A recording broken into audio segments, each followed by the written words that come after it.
Assalomu alaykum qadrli kuzatuvchilar. Yakuniga yetgan hafta mobaynida mamlakatimizda ekologiya yo'nalishida qator amaliy tadbirlar o'tkazildi.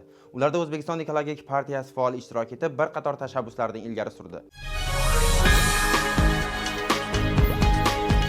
30-mart kuni Oliy Majlis Qonunchilik palatasidagi partiyamiz fraksiyasining navbatdagi yig'ilishi bo'lib o'tdi. Unda reklama to'g'risidagi qonunga sug'urta xizmatlarini ommalashtirish va bozorda ishonchni oshirishga qaratilgan o'zgartirishlar kiritish haqidagi qonun loyihasi ikkinchi o'qishda ko'rib chiqildi. Shu kuni Termiz shahrida ekologik blogging aksiyasi tashkil etilib, unda faollar, yoshlar va eko-volontyorlar ishtirok etdi. 31-mart kuni Qashqadaryo viloyatida partiya faollari Xitoy kompaniyasi tomonidan barpo etilayotgan zamonaviy zavod qurilishi bilan tanishdi.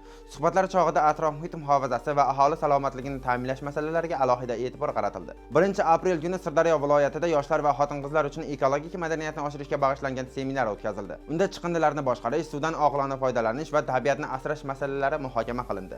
2-aprel kuni Navoiy viloyatining Karmana tumanida Yashil makon umummilliy loyihasi doirasida ko'chat ekish aksiyasi o'tkazilib, 5 gektar maydonga 3,5 ming tub daraxt ekib hududni ko'kalamzorlashtirishga hissa qo'shildi. 3-aprel kuni Farg'ona viloyatida yoshlar bilan ochiq muloqot tashkil etildi. Unda ekologik muammolar, yoshlarning munosabati va tashabbuslarini muhokama qilindi. Shuningdek, partiya tomonidan mahalliy kengashlardagi deputatlar faoliyatini takomillashtirishga qaratilgan seminar ham o'tkazildi.